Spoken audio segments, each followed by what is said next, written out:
अच्छा जी। बेटा जून 2018 की केस स्टडी हम लोग कर रहे हैं, डेटा रिस्पॉन्स। यहाँ पे देखिएगा, पहले अच्छा देखिए, डेटा रिस्पॉन्स करने से पहले कुछ चीज़ें आपको समझनी पड़ेंगी। सबसे पहले आपका काम क्या होना चाहिए कि सबसे पहले आप लोग जो फर्स्ट दो तीन क्वेश्चंस है ना, इनको पढ़ लें। डेटा रिस्पॉन्स इससे करने में आसानी हो जाती है, क्योंकि जो फर्स्ट के कुछ क्वेश्चंस होंगे वो आपको शुरू में ही मिल जाएंगे। ठीक है, चले। Identify to fix cost of production in figure one. Figure one आपके पास यहाँ पे है, तो आप कोई से भी दो फिक्स कॉस्ट ऑफ प्रोडक्शन यहाँ पे उसको दे सकते हैं। इंश्योरेंस भी आपका फिक्स कॉस्ट ऑफ प्रोडक्शन है। रेंट भी आपके पास कॉस्ट ऑफ प्रोडक्शन फिक्स के अंदर आ जाता है। सिक्योरिटी भी आपकी फिक्स कॉस्ट ऑफ प्रोडक्शन के अंदर आ जाती है। ठीक है, लाइटिंग भी फिक्स के अंदर आ जाती है। तो ये चीजें आप उसके अंदर दे सकते हैं, आप कोई से भी दो उसके बारे में बता दोगे। सही।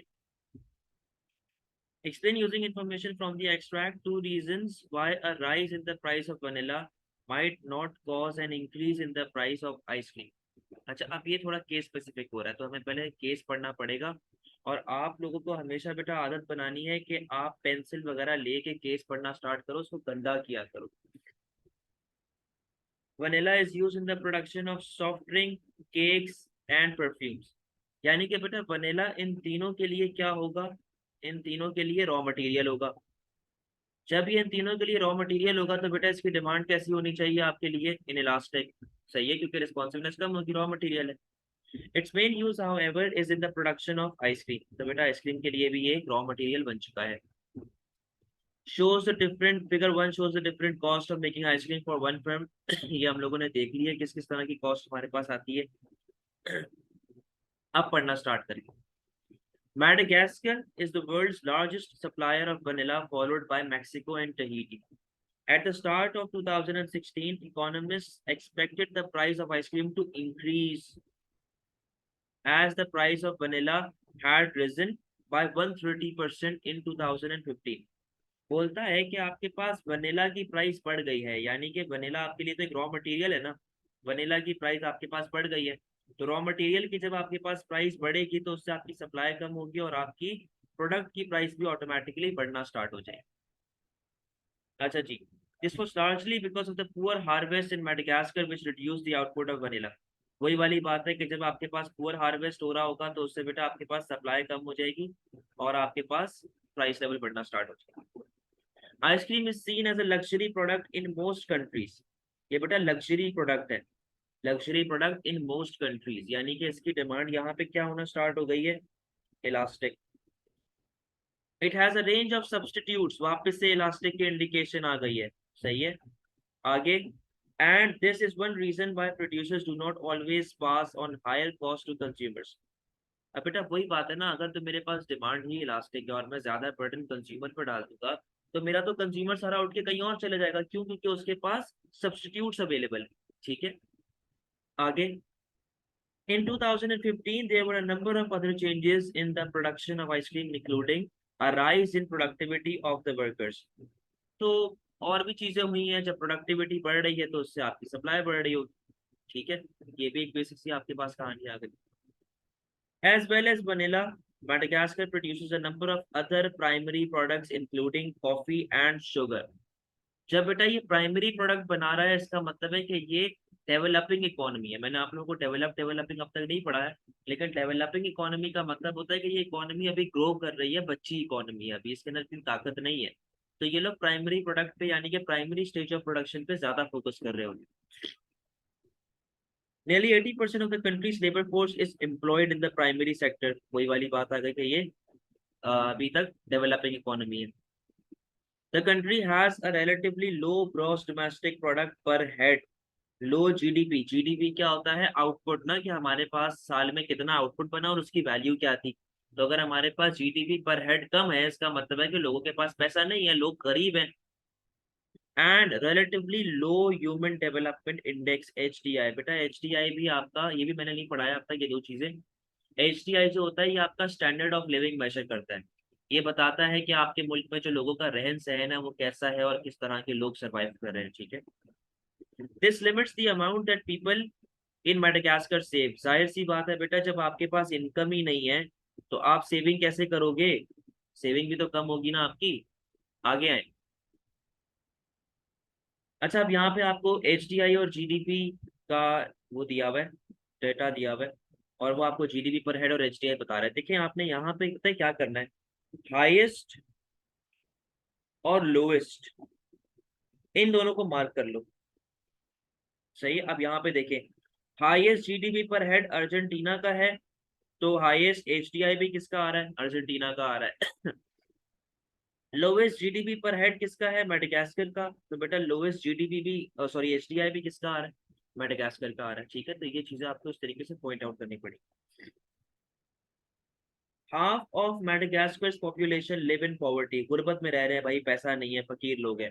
The government is trying to reduce poverty by introducing a programme of cash benefit. बेटा कैश बेनिफिट मैंने आपको बताया हुआ है, ये क्या चीज है, ये है ईदी।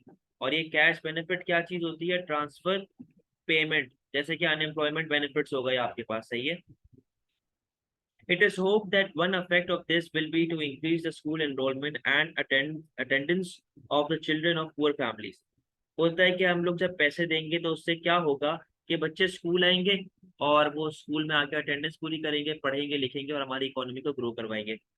To increase economic growth, the government has sold off a number of state-owned enterprises and is moving the economy towards market system। यानी कि इसने अपने इदारों को क्या करवा दिया है, प्राइवेटाइज। इसने अपने इदारों को प्राइवेटाइज करवा दिया है। ठीक है, एक सेकंड, प्राइवेटाइजेशन। सही है जी। अब क्वेश्चंस पे आते हैं।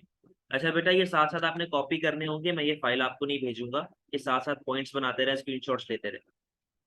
अच्छा जी, explain using information from the extract two reasons why a rise in the price of vanilla might not cause an increase in the price of ice cream।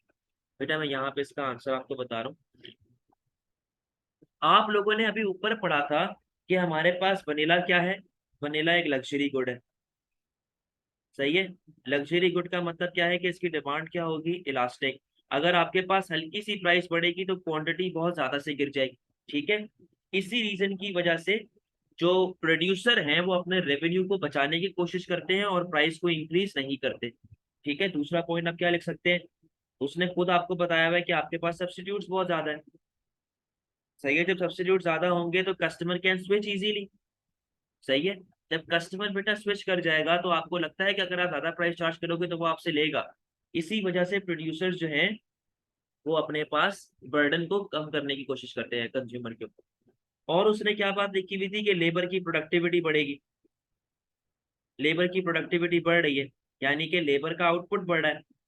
जब लेबर का output बढ़ रहा है इसका मतलब क्या है कि बेटा आपके मुल्क में सप्लाई बढ़ रही है, और सप्लाई बढ़ने से आपके पास प्राइस पे क्या इफेक्ट आता है, सप्लाई बढ़ने से आपकी प्राइस कम हो जाती है। तो इसने दो चीजें पूछी हुई है, मैंने आपको तीन बता दी है। आप वैसे 4 मार्क में दो ही लिखनी होती है, उसने दो ही आपसे पूछी हुई है, मैंने आपको तीन बता दिया, आप कोई सी भी दो लिख सकते हैं इसके अंदर। ठीक है, आगे इसका स्क्रीनशॉट ले लें जल्दी से। आगे, analyze using demand and supply diagram the effect of an increase and income on the market for ice cream। कितने मार्क का है, 5 मार्क का है। यहाँ पे आए, बोल रहा है कि आपके पास इनकम बढ़ गई है तो इससे आपकी डिमांड एंड सप्लाई, आपकी प्राइस वगैरह के ऊपर क्या अफेक्ट आएगा। यहाँ पे देखें, ये मेरे पास डिमांड आ गई, ये मेरे पास सप्लाई आ गई। ठीक है, सप्लाई, डिमांड, इक्विलिब्रियम ई, क्वांटिटी क्यू, और प्राइस लेवल मेरे पास पी आ गया। ठीक है, जैसे ही आपके पास इनकम बढ़ रही है, यहाँ पे उसने क्या लिखा हुआ है, आपके पास इनकम बढ़ रही है तो उससे आपकी डिमांड राइट पर चली जाएगी, डी से D1। ठीक है, इक्विलिब्रियम ई से E1, क्वांटिटी क्यू से Q1, और प्राइस लेवल पी से P1। अब बेटा इस जगह के ऊपर आपको डायग्राम, जो 4 मार्क मिलते हैं ना आपको डायग्राम कंप्लीट करने पे, आपको सिर्फ 3 मार्क मिलेंगे। वजह क्या है कि मैंने यहाँ पे ये चीज नहीं लिखी। तो अपना दिमाग को खुला रखना हर टाइम पे, प्राइस क्वांटिटी लेबलिंग करना बहुत जरूरी है। अब जाके आपको 4 मार्क डायग्राम के मिलेंगे और 1 मार्क एक्सप्लेनेशन का मिलेगा। अब यहाँ पे देखिए 4 मार्क किस तरह डिस्ट्रीब्यूट हो रहे हैं, initial equilibrium 1 mark, demand right पर चली गई 2 मार्क, क्वांटिटी बढ़ गई 3 मार्क, और ये आपकी लेबलिंग, क्वांटिटी बढ़ी प्राइस बढ़ी 3 मार्क, और ये प्राइस और क्वांटिटी की लेबलिंग 4 मार्क आपको यहाँ पे मिले। ठीक है, तो ये बड़ी इंपॉर्टेंट होती है चीजें। इसको हल्का सा एक्सप्लेन कर देना और आपको जो है वो 5 मार्क्स मिल जाएंगे। आगे लिखा हुआ है, analyze the extent to which the relationship shown in table 1 between countries GDP per head and other HDI value is the expected one। अब बेटा आपने इस टेबल को कंपेयर करना है, आपने इस टेबल को कंपेयर करना है कि देखें ये आपस में है पॉजिटिवली रिलेटेड। पॉजिटिवली रिलेटेड का मतलब क्या है कि जितना ज्यादा आपके पास जीडीपी पर हेड है, जीडीपी पर हेड आपका बढ़ रहा है, तो साथ ही साथ आपके एसडीआई के ऊपर भी क्या इफेक्ट आ रहा है, बढ़ रहा है। आपने उसको हाईएस्ट वाले का बता दिया, आपने उसको लोवेस्ट वाले का बता दिया, ठीक है।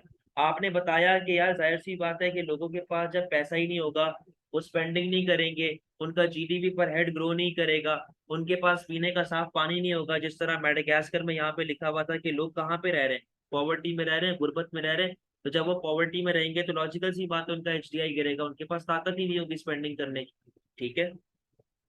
तो ये आपके पास पार्ट्स था डी। पार्ट ई बोलता है, discuss whether or not a government should encourage people to save more. अब बेटा यहाँ पे देखो, अब बेटा यहाँ पे देखो, पार्ट ई है discuss whether or not government should encourage people to save मोर।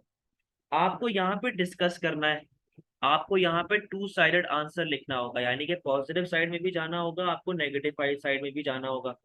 अच्छा अब बेटा अब यहाँ पे देखें, आप बोलेंगे कि यार जब लोग सेव कर रहे हैं तो इससे बेनिफिट क्या क्या होगा कि लोग अपने फ्यूचर के लिए फॉर फ्यूचर सेविंग कर सकते हैं, फ्यूचर को अपना संभाल सकते हैं, किसी पे डिपेंडेंट नहीं होंगे, ठीक है। इसके अलावा आप ये कह सकते हैं कि जब हमारे पास सेविंग होगी, सेविंग ज्यादा हो रही है, हमारे पास कंजम्पशन यानी कि स्पेंडिंग कम हो रही है, इसका मतलब क्या है कि बेटा मुल्क में एग्रीगेट डिमांड कम होगा, और एग्रीगेट डिमांड जब कम होगा तो अपने पास प्राइस पे क्या इफेक्ट आएगा, प्राइस कम हो जाएगी, आप इन्फ्लेशन से बच जाएंगे, ठीक है।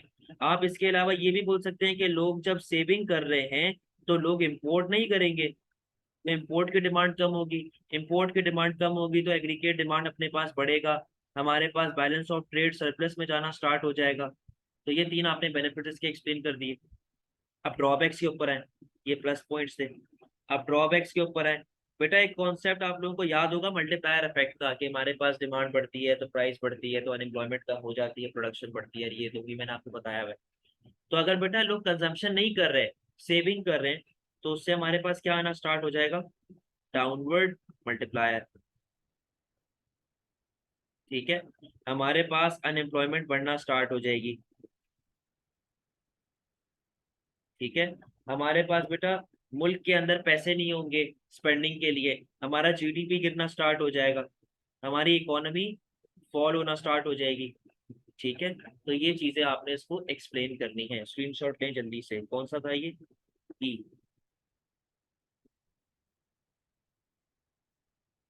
ठीक है जी, अब एफ के ऊपर आए।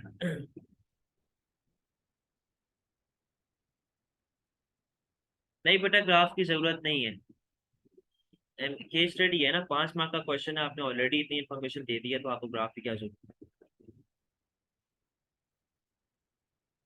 F. Explain using information from the extract how cash benefits given to the poor can reduce poverty।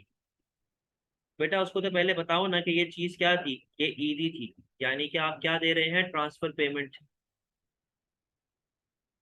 ठीक है। ट्रांसफर पेमेंट आप लोगों को दे रहे हैं, अब इससे आपके पास किस तरीके से बेनिफिट होगा, लोग स्पेंडिंग करेंगे, चाहिए। और वो स्पेंडिंग की पूरी कहानी आपने बता दी इसको कि एग्रीगेट डिमांड प्रोडक्शन वगैरह और ये सारी चीजें आपको बढ़ रही होंगी, ठीक है। अच्छा इसके अलावा इसने ट्रांसफर पेमेंट क्यों दिया था, ताकि बच्चा स्कूल जाए। अब जब वो स्कूल जाएगा तो जाहिर सी बात है वो एजुकेटेड होगा, उसके स्किल्स बढ़ेंगे, उससे इकोनॉमिक ग्रोथ आना स्टार्ट हो जाएगी, वो मुल्क के अंदर और अच्छे से काम करेगा, इकोनॉमिक ग्रोथ आएगी, आपके मुल्क के अंदर बेटा इनोवेशन आएगी, ठीक है, आपके मुल्क में टेक्नोलॉजिकल एडवांसमेंट आएगी। तो ये चीजें आपने उसको एक्सप्लेन करनी है, आपका लिविंग स्टैंडर्ड इंक्रीज होगा, आपका लिविंग स्टैंडर्ड बढ़ेगा, ठीक है। ये सारी बातें आप उसको एक्सप्लेन करोगे, इसका भी screenshot low.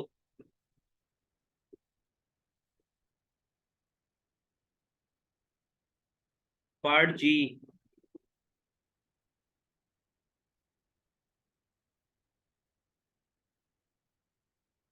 Discuss whether or not a market system benefits consumers. क्या मार्केट सिस्टम आपको बेनिफिट करता है कंज्यूमर को कि नहीं करता? बेटा आपने इसका आंसर बहुत डिटेल में पढ़ा हुआ है, इसके अंदर हमारे पास बहुत सी चीजें आ सकती हैं। आप मैकेनिज्म की अच्छाइयाँ बताओ, मैकेनिज्म बताओ। मार्केट के अंदर फ्रीडम होती है, गवर्नमेंट नहीं होती। ठीक है, गवर्नमेंट जब नहीं होगी तो मामला अपने हिसाब से चलते रहेंगे। हमारे पास डिले नहीं होता चीज़ों के अंदर, अच्छी तरह काम हो रहा होता है, प्रॉपर रिसोर्सेज एलोकेट हो रही होती हैं। ये सारे बेसिक पॉइंट्स है, मैं लिख नहीं रहा। रिसोर्सेज एलोकेट हो रही होती हैं, वो चीज़ बन रही होती है जो लोग खरीदना चाहते हैं। आपके पास इकोनॉमिक ग्रोथ आ रही होती है, टेक्नोलॉजिकल एडवांसमेंट आ रही आती है, इनोवेशन आ रही होती है। ठीक है। अब ड्रॉबैक के अंदर आप क्या लिखेंगे? मेरिट डीमेरिट वाली कहानी के, merit good are under consume, demerit good are over consume, उनको बताने मत बैठ जाना कि ये क्या होते हैं, क्योंकि इससे रिलेटेड सवाल नहीं है। सिर्फ बताना कि ये ज्यादा कंज्यूम होता है डीमेरिट, और मेरिट गुड जो है कम कंज्यूम होते हैं। चॉइसेस कम हो जाती है क्योंकि प्रोड्यूसर तो सिर्फ वो बना रहा है, तो सिर्फ वो बताए, वो बनाएगा जो बिक रहा है। ठीक है, गरीब बंदे की नीड अवॉइड होती है, इग्नोर हो जाती है। लोग अमीरों को टारगेट करते हैं, गरीबों को टारगेट नहीं करते। कंपटीशन बहुत बढ़ जाता है, मोनोपोलीज क्रिएट हो जाती है, जिससे हमारे पास मुल्क में वो exploitation of resources and exploitation of consumer होना स्टार्ट हो जाती है। समझ गए बेटा बात को?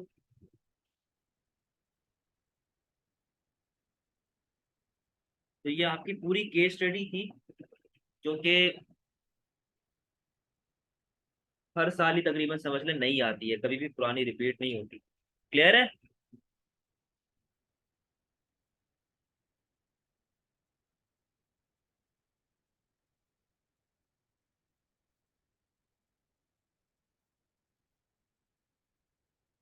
सही है बेटा।